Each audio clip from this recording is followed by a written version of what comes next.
Caríssimos irmãos, estimadas irmãs, queridos amigos internautas, que a paz do nosso Mestre Jesus, mais uma vez, possa estar conosco. 28 de dezembro de 1992, o Brasil parava às 20 horas e 30 minutos diante do telejornal para acompanhar diretamente de Brasília, do Congresso Nacional, a votação em que iria decidir sobre o impeachment do presidente Fernando Collor de Mello. A hora já era avançada, desde que iniciou às 20h30, com transmissão ao vivo, na televisão, nas rádios. Com isso, então, a transmissão foi interrompida.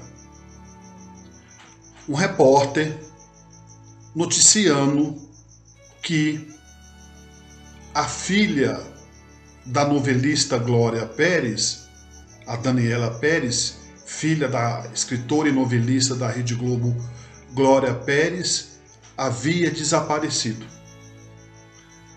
A polícia, a investigação, não tinha nenhuma pista do paradeiro de sua filha.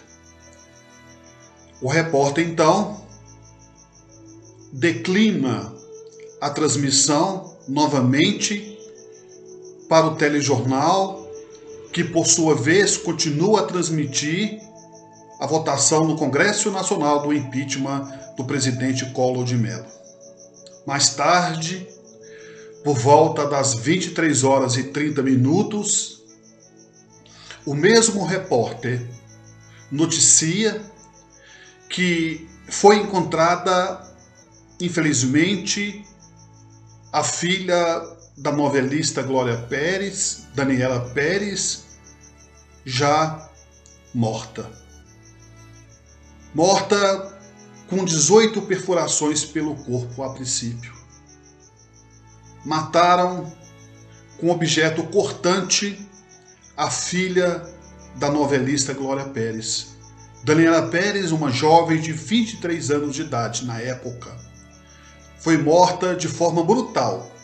Seu corpo encontrado no matagal, na Barra da Tijuca, às margens de uma rodovia, e para uma mãe recebendo uma notícia que sua filha havia desaparecido e que seu corpo foi encontrado com várias perfurações. A revolta tomou conta do meio artístico, da população, da opinião pública de um modo geral. A novelista e escritora Glória Pérez, extremamente abalada, com processo depressivo, dormindo à base de remédios, de medicamentos, para superar o trauma da perda da filha. Depois de 6 meses, desde aquela cena brutal, daquele noticiário que o Brasil todo acompanhou, ela então, depois de 6 meses, vai à cidade de Uberaba, em busca de uma mensagem de sua filha através das mãos do médium Chico Xavier. Ela então participa da reunião pública do grupo da prece ao sábado, e ao término da reunião, ela aproximou-se do médium Chico Xavier. E ele disse a ela: Glória, minha filha, os benfeitores espirituais estão aqui me dizendo que sua filha, antes de receber O primeiro golpe do objeto cortante, o seu espírito já ali não estava mais. Apenas o corpo físico. Antes mesmo que recebesse o primeiro golpe, o seu espírito havia sido retirado. De uma certa forma ou de outra, para uma mãe, foi uma espécie de paliativo para diminuir o impacto da dor, do sofrimento e da revolta. Saber que a filha não sofreu naquele momento cruel, que seu espírito já não estava mais ali, segundo os benfeitores espirituais, através da mediunidade ímpar do médium Chico Xavier. Entretanto, ele, o médium Chico Xavier, continuou dizendo: Glória, minha filha, queria lhe pedir um favor. Ela: peça, Chico. Perdoe, dizia Chico Xavier, perdoe o assassino de sua filha. Perdoe. Ela começou a chorar, porque ela sabia o quanto seria difícil perdoar o jovem Guilherme de Pádua, que também era colega de trabalho, que contracenava com sua filha Daniela Pérez, e ela ter que perdoar. Na época, considerado o crime uma barbaridade. O jovem considerado um monstro. E não obstante, ela retornou para a sua cidade, para o Rio de Janeiro. Passaram-se alguns meses. Ela então pega o telefone e liga para o médium Chico Xavier, dizendo a ele: Chico, Chico. Ele, escutando, ela continuou dizendo: Chico. Em prantos, ela disse a ele ao telefone: tá muito difícil perdoar. Eu tento, eu me esforço, eu tento, mas eu não consigo. Tá muito difícil, Chico. Eu tenho tentado, eu tenho me esforçado a cada dia, mas está difícil demais. Não consigo, não está dentro de mim. É uma coisa praticamente, digamos, impossível que você me pediu. Chico, já como tivesse prevendo aquele retorno da mãe da atriz, disse a ela: Glória, minha filha, já que você não consegue perdoar, eu vou te pedir um favor. E ela, por sua vez, então disse a ele: peça, Chico, peça o que você quiser. Talvez, hipoteticamente, ela pensou, antes que Chico perguntasse: perdoar eu não consigo, é extremamente difícil o que ele me pediu, mas qualquer outra solicitação, qualquer outro pedido, possivelmente eu vou conseguir fazer. Então, por sua vez, ele pediu: Glória, peça ao advogado, ao seu advogado, que faça uma petição, protocole no Tribunal de Justiça, onde está correndo o processo, na vara criminal, de execução criminal, pedindo a transferência de presídio do assassino de sua filha, de Guilherme de Pádua. Porque se ele ficar onde está, eles vão matá-lo, eles vão linchá-lo. E se isso acontecer, Glória, imagine só a dor da mãe dele. Será mais uma mãe com o coração estraçalhado. Será mais uma mãe com o coração espatifado, tão igualmente ao seu. Ela enxugou as lágrimas e ao telefone, respondendo, lhe disse: Chico, isso eu consigo fazer e eu vou fazer. E ela fez. Junto com seu advogado do caso, atravessou uma petição pedindo transferência de presídio sob a alegação, sobre o fundamento que ele estava correndo ali, sério perigo de ser linchado pelos próprios presos. E assim se fez. Ele foi transferido. E a mensagem, caríssimos irmãos, estimados internautas, em que nós trazemos nesta passagem do Evangelho, do capítulo 14, perdão das ofensas. Quando Pedro, o apóstolo, interrogando o Mestre Jesus, o perguntou: Mestre, quantas vezes devo perdoar o meu próximo? E Jesus, solícito, respondendo-lhe, disse: Eu não digo 7 vezes, mas 70 vezes 7. Em suma, caríssimos irmãos, estimadas irmãs, Jesus quis dizer que devemos perdoar toda ofensa, a cada erro. Devemos perdoar. A cada erro, devemos exercer o perdão. Ao mesmo tempo, sabemos que não é uma tarefa fácil. Mas o que é perdoar? É esquecer simplesmente? Como que Glória Pérez pode esquecer do assassino de sua filha, que toda vez que ele vê uma manchete no jornal, na televisão, ou escuta na rádio, ele lembra dela e, consequentemente, lembra que foi ele em que tirou a vida da sua filha?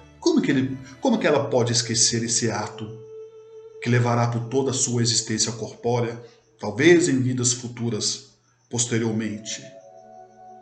Como que uma mãe pode esquecer aquele que tirou a vida da sua única filha? Será que perdoar é esquecermos totalmente o ato em si? Na verdade, caríssimos irmãos, estimadas irmãs e internautas, perdoarmos é tirarmos a importância dos fatos. Perdoar é tirarmos a importância dos fatos. Enquanto nós dermos importância aos fatos, nós não perdoamos. Mas a partir do princípio em que estivermos não dando mais importância ao fato em si, o ocorrido, ou aos fatos, o perdão está nascendo dentro de nós. Esquecer, nós não vamos esquecer, porém, tiramos a importância dos fatos. Nós só vamos esquecer realmente se fizermos ou se fizerem nós uma lavagem de ordem cerebral. Aí sim, nós esqueceremos tudo o que passou. Ficaremos com sequela cerebral. Salvo, em algum caso de natureza de distúrbio neurótica, nós vamos lembrar. Mas, porém, tiramos a importância dos fatos. Observe, por exemplo, em um almoço em família, uma família numerosa, pai, mãe, filhos, netos, sobrinhos, noras, genros, aonde o pai diz ao filho: você lembra quando você era criança, você deveria ter uns 8, 10 anos, diz ao pai ao filho, e você fez aquilo com a vizinha, e eu fui lá e te dei uma surra, e te dei umas palmadas, umas chineladas. E o filho: é mesmo, eu lembro. Não tem como esquecer dessa surra que você me deu. Até hoje eu não esqueço dessa levadeza que eu aprontei com a vizinha e da surra que você me deu. Quer dizer, no almoço de domingo, o pai entra num assunto que bateu no filho, que ele fez algo errado com a vizinha, e ele, por sua vez, relembra com o pai, dando boas gargalhadas, que de fato ele era levado, e que ele merecia aquela surra. Ou seja, ele tirou a importância dos fatos, ele não guardou raiva do pai, mágoa, rancor, talvez guardou ressentimento por algum período, mas isso foi diminuindo a cada dia que ele tirasse a importância dos fatos. Então a lembrança se torna hilária, a lembrança se torna sem importância. Talvez vocês podem estar perguntando-se: mas ele perdoou porque é o pai dele? Mas quantos filhos não perdoam os pais? Quantos pais não perdoam aos filhos?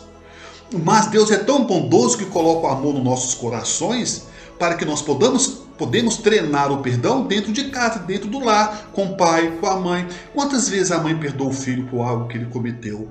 Quantas vezes o pai perdoa o filho por algo que ele cometeu? É um treinamento para exercermos o mundo lá fora, quando aquele nos prejudicar, quando aquele nos lesar, do qual não temos nenhum sentimento de amor, de abnegação àquele irmão que nós não conhecemos e que nos prejudicou.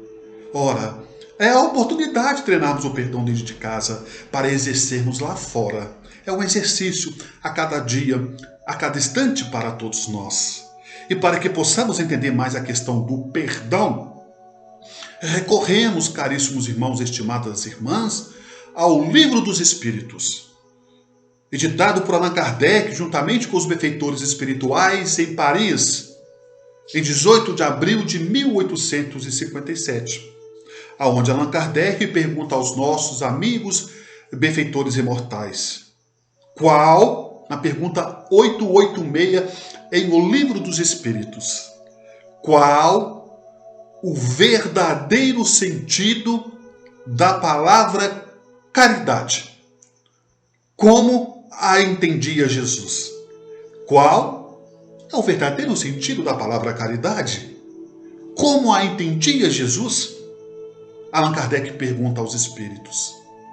Vejam só as respostas dos nossos amigos benfeitores imortais. Benevolência para com todos, indulgência para as faltas alheias e perdão das ofensas. Vejam como que Jesus entendia a caridade.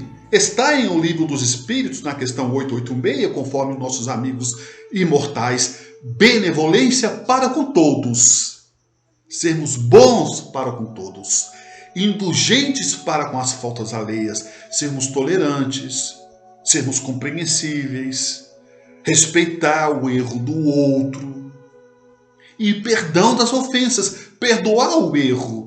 Então, Jesus entendia a caridade nesse tríplice aspecto de valores morais, de virtudes, em que todos nós temos e que às vezes fica apagado, fica, digamos assim, acanhado, porque nós deixamos que a nossa vaidade, que o nosso orgulho fale mais alto. Ora, deixe que o outro fique com a última palavra.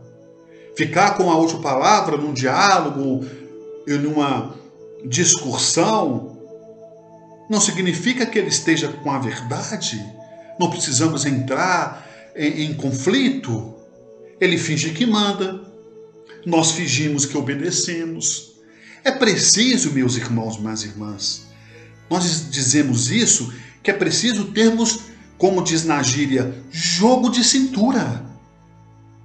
Porque nessa vida, na atualidade que estamos atravessando a humanidade, se nós não tivermos uma certa tolerância, controlarmos o nosso ímpeto, que tem hora que dá vontade, como se diz no linguajar popular, de chutar o balde, de chutar a barraca, de falar umas verdades, mas é preciso dominarmos este leão, esta fera que existe dentro de cada um de nós.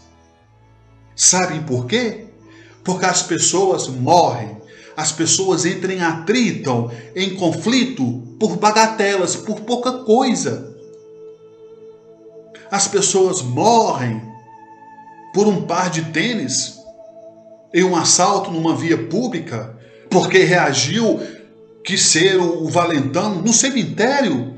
A verdade está cheio de pessoas valentes que morreram porque não aceitaram aquela circunstância. E é preciso, às vezes, meus irmãos e minhas irmãs, sermos passivos. Já imaginou se Jesus fosse brigar com todo mundo? Que chamou ele de charlatão, de falso, de louco, agredindo não só verbalmente, mas fisicamente, o torturando, levando-o à morte. Quando Pedro quis reagir, ele pediu para que Pedro guardasse a faca, que guardasse a bainha. Quem com ferro fere será ferido. É a lei de ação e reação. E se eu perdoo, se realmente consigo perdoar, eu deixo um inimigo, eu deixo de ter um inimigo. Se o outro não perdoou, aí o problema não é meu, o problema é dele. Quem perdoa, deixa de adquirir um débito, um karma, tira um peso do ombro. Embora é mais do que o nosso dever, mas na prática nem sempre funciona desta forma, desta natureza, caríssimos irmãos e estimadas irmãs. Entendemos que o mundo é violento. Por quê? Porque as pessoas são violentas. O lar, ele se torna violento porque algum membro do lar é violento, expressa a violência na sua fala, no seu modo de agir, no seu modo de pensar. E o próprio Jesus já nos dizia: se os teus pensamentos forem bons, todo o teu corpo terá luz. Então não é vantagem, meus irmãos, acumularmos mágoa. Acumular mágoa é acumularmos lixo mental. É adoecer a nossa alma com o tempo, refletindo e adoecendo o nosso físico, adoecendo o nosso corpo físico. Já foi tema de tese comprovado no meio da ciência, no meio da medicina, que muitas mulheres que guardaram mágoa, que não perdoaram, desenvolveram câncer de mama. Muitos homens que não perdoaram, que guardaram mágoa, que guardaram rancor, que guardaram ódio, desenvolveram problemas na área cardiovascular, insuficiência cardíaca, na área do sentimento. Então vejamos, caríssimos irmãos e caríssimas irmãs internautas, Jesus, o nosso mestre, o nosso guia, conforme está na questão de número 625, em O Livro dos Espíritos, já nos dizia: devemos cuidar do corpo e cuidarmos do espírito. Ora, busquemos viver em paz e harmonia. Vamos deixar um pouco de lado o nosso estresse.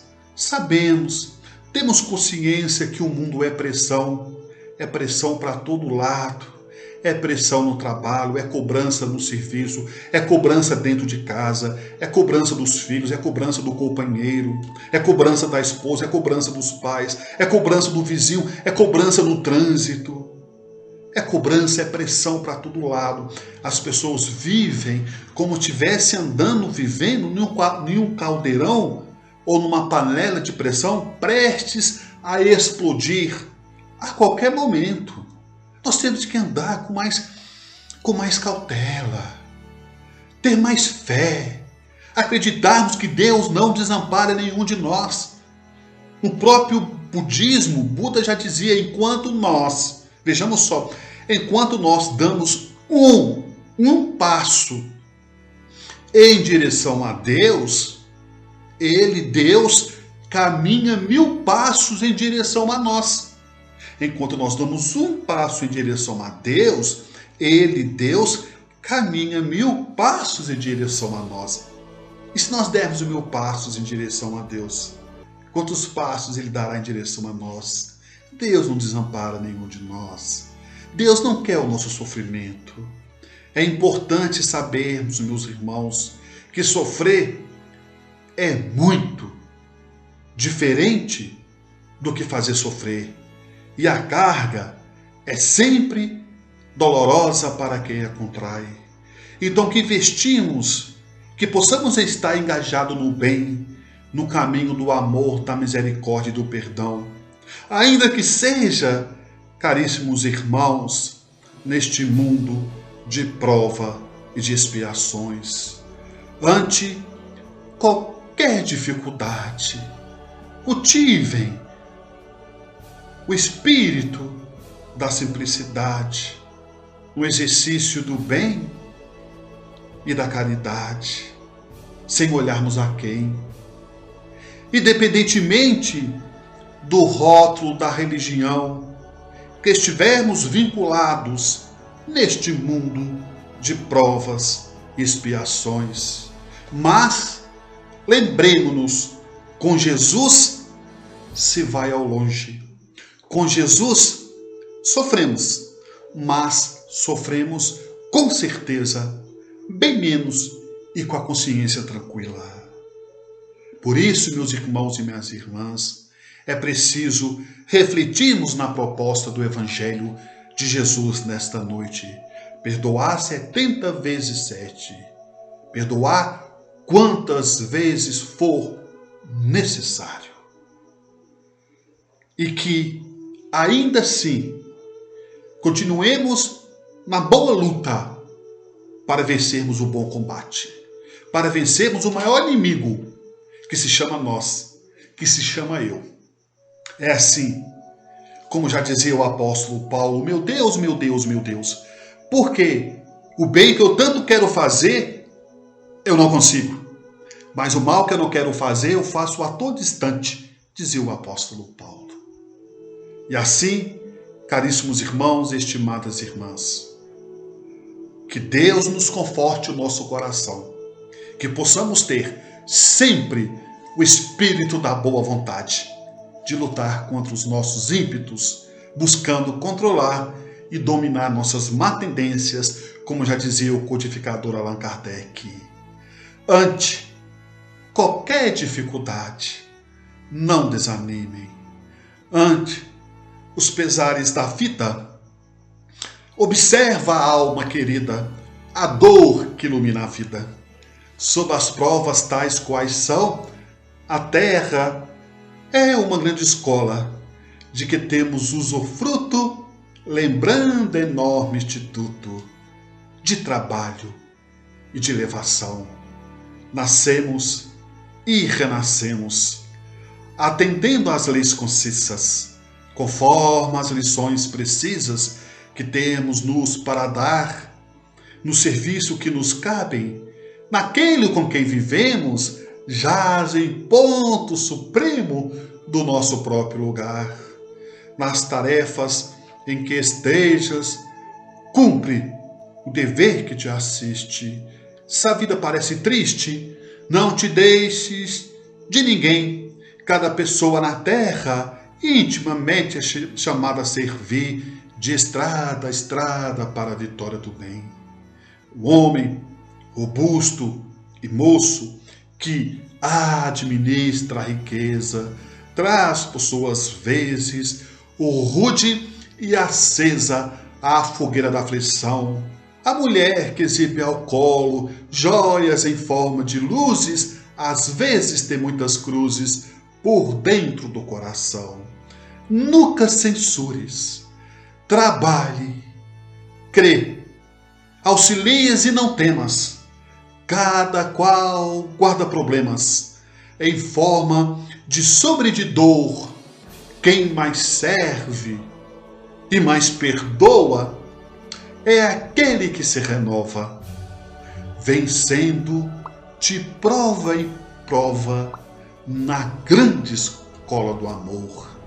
Que assim seja, Senhor.